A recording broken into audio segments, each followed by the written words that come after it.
Hey everybody, it's me, Ulysses Lopez, and I'm here to present you guys our presentation for Econ 450, Public Sector Economics for Professor Saburi's class. Let's do this. All right. So I decided to do my presentation on cap and trade and how capping emissions hurts the economy. Cap and trade. So, to begin with, most of us already know what cap and trade is and how it works.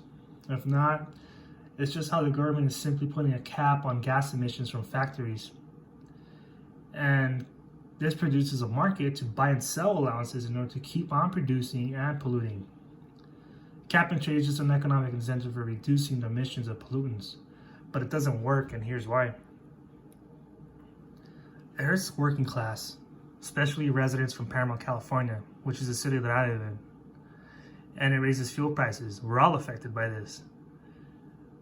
Wasn't it like last year we were paying $4 a gallon? It's insane. And it ruins small firms. Some firms just can't afford to partake in cap and trade. It's gonna ruin their business. So the working class. So roughly 1/4 of the city of Paramount's land use is zoned for industrial purposes. And you don't see this anywhere else in other cities. Like, you don't see heavy industries in Beverly Hills or in Palos Verdes. You just don't. And it wasn't that until a couple years back that residents here in Paramount, they started complaining of a head-splitting metallic odor that was permeating their home. So in 2016, air quality monitors, as shown here, were detecting high levels of potent cancer-causing metal. The South Coast Air Quality Management found out that it was a hexavalent chromium. To me, it just sounds like cap and trade. And these are images taken from Google Maps. So these air quality monitors placed on top of scaffolding in a heavily industrialized area, and they look like giant umbrellas. So on Thursday, I drove up and down this block of Minnesota Avenue for 3 really long blocks, and there was a total of 5 residential houses, while the rest of the buildings were either some sort of small aerospace company or a manufacturing plant. And here is a close-up view of the air quality monitors, these giant metal umbrellas.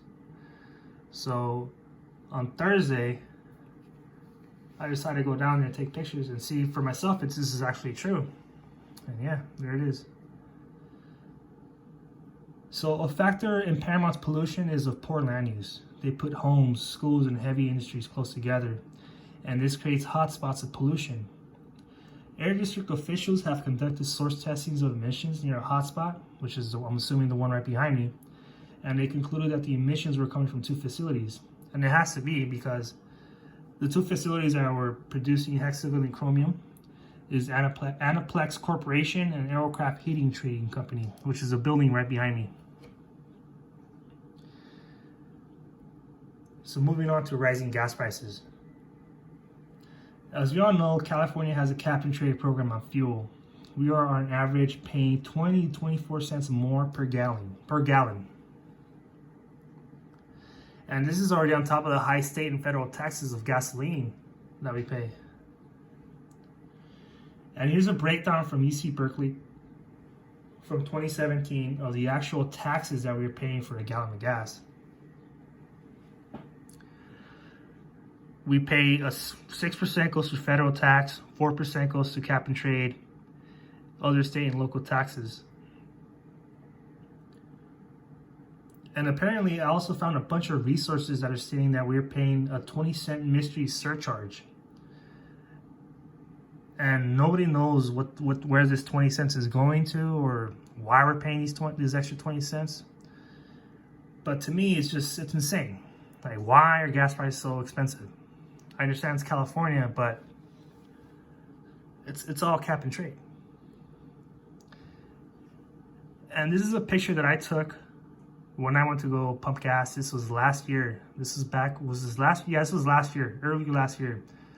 The gas was $4.34 a gallon, and I ended up purchasing $100 of gas, roughly 23 gallons. And I stopped at 100. Obviously, my truck was gonna keep on going, because I have a capacity for 25 gallons on my truck. So basically I was already driving on empty.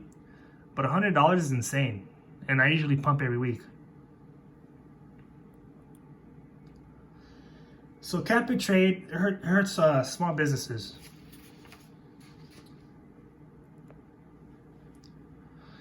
The thing is, like, what if they set a cap too high that just businesses can't pay for it?